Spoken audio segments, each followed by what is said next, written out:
A freshman at UNC Chapel Hill overdosed on fentanyl on the Duke University campus earlier this year.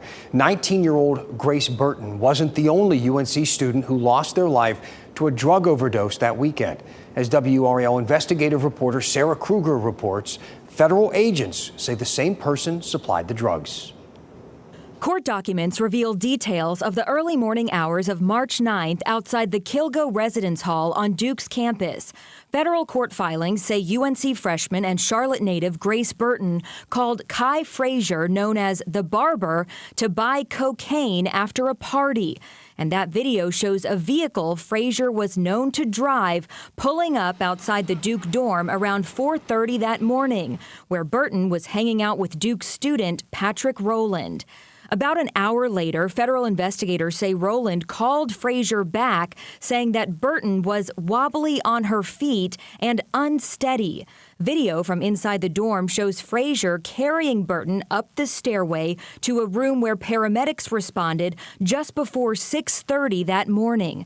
2 days later, Grace Burton died in the hospital, surrounded by family and friends, according to her obituary. No one has been charged directly in her death, but both Frazier and Rowland face federal charges for drug distribution.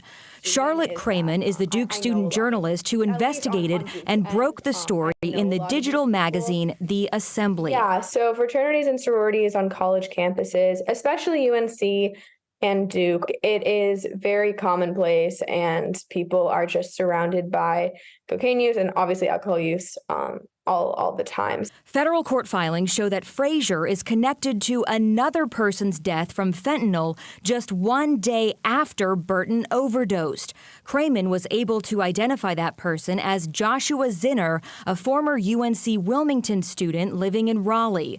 Crayman, a senior at Duke who interned at the LA Times this summer, thinks it's important for this information to come to light. So Duke said that they didn't say anything because it was a UNC student, and so it was UNC's prerogative to say something.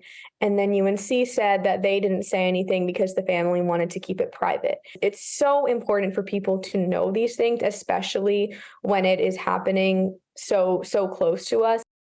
Our Sarah Kruger reporting there. And according to a presentation made to the UNC Board of Trustees, Burton is one of 4 UNC students who are alums who have recently died from fentanyl poisoning over the past 20 months. This is a story we will, of course, continue to follow. Look for updates on WRAL.com.